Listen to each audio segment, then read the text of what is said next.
अस्सलाम वालेकुम, मैं हूं मैर तारिक। आज बात करेंगे जी सोशल मीडिया के ऊपर वायरल एक पॉडकास्ट के मुतल्लिक, जिसमें इंजीनियर मोहम्मद अली मिर्ज़ा और सैयद ज़ीशान आमने सामने नज़र आए। आमने सामने का लफ्ज़ इसलिए इस्तेमाल कर रहा हूं कि बातचीत जो थी वो बहस मुबाहिसे तक पहुंची और सैयद ज़ीशान का ज़ाहिर है कि एक अपना अंदाज़ है, वो चुपते हुए सवालात पूछते हैं और इंटरव्यू एक बहस की सूरत हाल इख्तियार कर जाता है। वहीं अगर इंजीनियर मोहम्मद अली मिर्ज़ा के मुतल्लिक हम बात करें तो जानते हैं कि इनका अंदाज़ जो है वो चैलेंजिंग होता है और ये इंटरव्यू ख़ास तौर पे उस वक्त पे किया गया जब इंजीनियर मोहम्मद अली मिर्ज़ा रिहाई के बाद आप कह लें कि पीटीआई उनके मुतल्लिक एक राय कायम कर रही थी कि एक ख़ास एजेंडे के तहत इनको रिहाई मिली है कि वो आकर बताएंगे कि इमरान ख़ान को जेल में कौन कौन सी सहूलियात दस्तयाब हैं, और मखसूस इंटरव्यू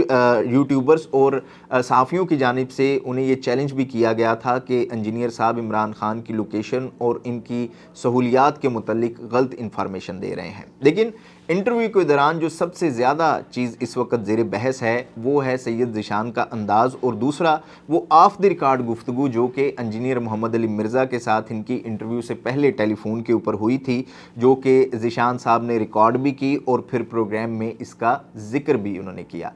सबसे पहले बात कर लेते हैं जी सैयद ज़ीशान के अंदाज़ के मुतल्लिक। देखिए जी, इंजीनियर मोहम्मद अली मिर्ज़ा के इंटरव्यू से पहले भी सैयद ज़ीशान कई लोगों के पॉडकास्ट कर चुके हैं, तो मिर्ज़ा साहब को भी ये पता था कि इनसे जो बंदा इंटरव्यू करने के लिए आ रहा है इसका अंदाज़ इसी तरह का है, और इनके बाकी इंटरव्यूज़ देखते हुए वो समझ गए होंगे कि सवालात जो हैं उनसे किस तरह के होंगे और इंटरव्यू किस तरह से कंडक्ट होगा। तो ये इंटरव्यू देने वाले की मर्ज़ी है कि वो इंटरव्यू दे या ना दे। बाकी मैं ख़ुद भी मिर्ज़ा साहब का एक दफ़ा इंटरव्यू कर चुका हूं, तो क्योंकि मिर्ज़ा साहब में एनर्जी बहुत ज़्यादा है, इनका अंदाज़ गुफ्तगू क्योंकि स्टेज वाला है या तकरीर वाला है, तो जो सामने बैठा बंदा है अक्सर उनकी एनर्जी से मैच नहीं कर पाता। लेकिन इस बार सैयद ज़ीशान की एनर्जी उनसे मैच भी हुई और मुझे इंटरव्यू में सैयद ज़ीशान की एनर्जी उनसे ज़्यादा लगी, जिसकी वजह से देखने वालों में ये तासुर गया कि मिर्ज़ा साहब थोड़े से लो नज़र आए इस इंटरव्यू के दौरान। और ये एक नेचुरल सी चीज़ है कि जब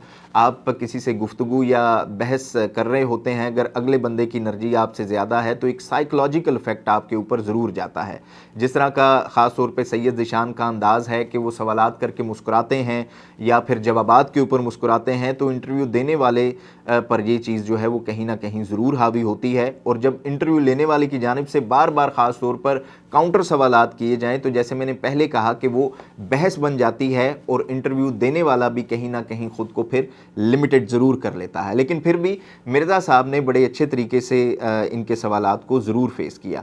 इसके अलावा जी अली मिर्ज़ा साहब से जब भी कोई इंटरव्यू के लिए जाता है तो आपने एक बात ज़रूर नोट की होगी कि जब भी इनसे काउंटर सवालात किए जाते हैं तो वो अक्सर कहते हैं कि आगे चलें, कोई और सवाल करें, और इंटरव्यूअर को अपने ऊपर हावी नहीं होने देते। लेकिन सैयद ज़ीशान के इस इंटरव्यू में ऐसे नहीं हुआ और सैयद ज़ीशान ने अपने हर सवाल के ऊपर तसल्ली बख्श जवाब लिए। अच्छा जी, अब बात करते हैं इस वायरल पार्ट की, जहां इंटरव्यू के दौरान सैयद ज़ीशान ने ऑफ द रिकॉर्ड होने वाली गुफ्तगू का जिक्र किया, जिस पर कहीं ना कहीं मिर्ज़ा साहब ने फिर इन्हें इखलाकियात और सहाफ़त का दर्स भी दिया। इस मामले में मैं इंजीनियर साहब के मौक़िफ़ की तायीद करता हूं कि ऑफ द रिकॉर्ड होने वाली बात को आप अगले की मर्ज़ी के बगैर जो है वो किसी भी सूरत में इंटरव्यू में शामिल नहीं कर सकते। और दूसरा ये यहाँ जो मिर्ज़ा साहब के कोऑर्डिनेटर इब्रार की बात हो रही थी कि उन्होंने फिर ये कहा कि आप इमरान ख़ान के मज़ार के ऊपर हाज़िरी वाले वाक़े को भी सवालात में शामिल करें, और फिर मिर्ज़ा साहब ने ख़ुद भी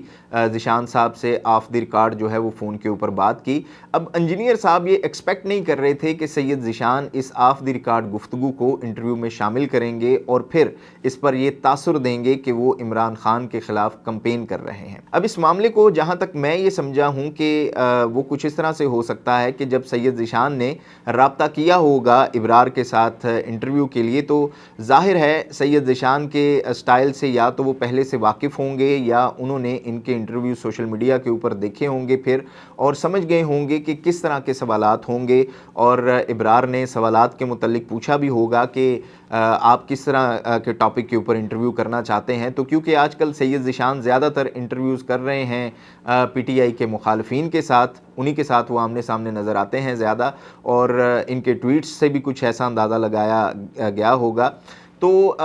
پھر آپ کہہ لیں کہ کہیں نہ کہیں انہوں نے کہا ہوگا کہ آپ عمران خان کے مزار کے اوپر حاضری کے متعلق بھی سوالات شامل کریں، یعنی کہ کاؤنٹر کوسچن کے طور پر۔ اور جیسے میں نے پہلے کہا کہ آپ نے ایک بات اور نوٹ کی ہوگی انجینئر محمد علی مرزا کے انٹرویوز میں، کہ اگر ان سے سوالات پوچھے جاتے ہیں سیاسی حوالے سے کسی ایک سیلیبریٹی کے اوپر یا کسی ایک نام کے اوپر، مثال کے طور پہ اگر ان سے سوال کیا گیا ہے عمران خان کے متعلق، تو وہ اس کے جواب میں کہیں نہ کہیں نواز شریف کے اوپر یا دوسرے لوگوں کے اوپر بھی بات کر لیتے ہیں، کہ وہ اپنے انٹرویو میں سیاسی طور پر معاملات کو بیلنس کر کے لے کے چلتے ہیں، کہ یہ رائے نہ جائے یا یہ تاثر نہ جائے کہ انٹرویو میں صرف اور صرف کسی ایک کی تعریف ہوئی ہے یا صرف اور صرف کسی ایک کی برائی ہوئی ہے۔ تو پھر کہیں نہ کہیں انہوں نے ان کا جھکاؤ جو ہے وہ پی ٹی آئی کی طرف دیکھتے ہوئے کاؤنٹر کے طور پر یہ بھی آگے سے کہہ دیا ہوگا آف دی ریکارڈ گفتگو میں کہ پھر آپ عمران خان کی درباروں کے اوپر ہونے والی حاضری کے اوپر بھی جو ہے وہ بات کریں۔ لیکن یہاں میرے خیال میں سید ذیشان کو یہ بات آن دی ریکارڈ نہیں کرنی چاہیے تھی، اور پھر انٹرویو میں یہ کہنا کہ میں یہ سمجھا ہوں کہ آپ کے اس سوال کے بعد کہ آپ عمران خان کے خلاف مہم کا حصہ ہیں، تو یہ درست عمل نہیں تھا۔ اس کے ساتھ ہی ایک اور معاملہ ڈسکس ہوا کہ مرزا صاحب مناظرہ کیوں نہیں کرتے۔ اس میں بھی میں مرزا صاحب کے موقف کی تائید کرتا ہوں۔ اس کی وجہ یہ ہے جی کہ مناظروں کا اینڈ آج تک میں نے تو کوئی نہیں دیکھا، اور میں نے آج تک کوئی ایسا مناظرہ نہیں دیکھا جس کے بعد کسی نے ہار مانی ہو یا اگلے کی دلیل پر اپنا بیلیف چینج کیا ہو، چاہے وہ فرقوں کے معاملے میں ہو یا پھر مذاہب کے معاملے میں ہو۔ اچھا جی، اس کے علاوہ جو اہم چیز میں نے آبزرو کی سید ذیشان کی طرف سے کہ انہوں نے کھل کر سوالات کیے، اس میں اسٹیبلشمنٹ کے متعلق بھی سوالات تھے، اور پھر انجینئر صاحب کی جانب سے جوابات بھی اس کے بھرپور دیے گئے، لیکن سید ذیشان بار بار یہ کہتے رہے کہ میں پچ نہیں چینج کرنے دوں گا، کیونکہ یہ انجینئر صاحب سے جب بھی کوئی سیاسی سوالات کیے جاتے ہیں، جس میں مثلاً اگر کوئی عمران خان کے خلاف سوال ہے تو اس میں وہ نواز شریف کے متعلق بھی آپ کہہ لیں کہ بتا دیتے ہیں، تاکہ انٹرویو کو بیلنس کیا جا سکے اور یہ تاثر نہ جائے کہ انہوں نے کسی ایک سیاستدان کی تعریف کی ہے یا برائی کی ہے، جیسے میں نے پہلے بھی بتایا تھا، تو وہ ساتھ ہی دوسرے کی بھی جو ہے وہ کمی کوتاہی بتا دیتے ہیں۔ اس لیے سید ذیشان انہیں بار بار یہ بھی کہہ رہے تھے کہ پچ نہیں چینج کرنے دوں گا، اور سید ذیشان یہ توقع تو کر رہے تھے کہ انجینئر صاحب کھل کر جوابات دیں گے، لیکن اینڈ میں آپ کہہ لیں کہ وہ کہیں نہ کہیں خود بھی لمیٹڈ ہو گئے 9 مئی کے واقعے کے متعلق کہ یہ کروایا کس نے تھا، اور انہوں نے خود کہا کہ میں یہ نہیں بتا سکتا۔ تو بات صرف اتنی سی ہے کہ یہاں پر تو سب کے ہی جلتے ہیں کہیں نہ کہیں، اور جب آپ دوسرے سے یہ ایکسپیکٹ کر رہے ہوں کہ وہ کھل کر آپ کو جواب دے گا، اور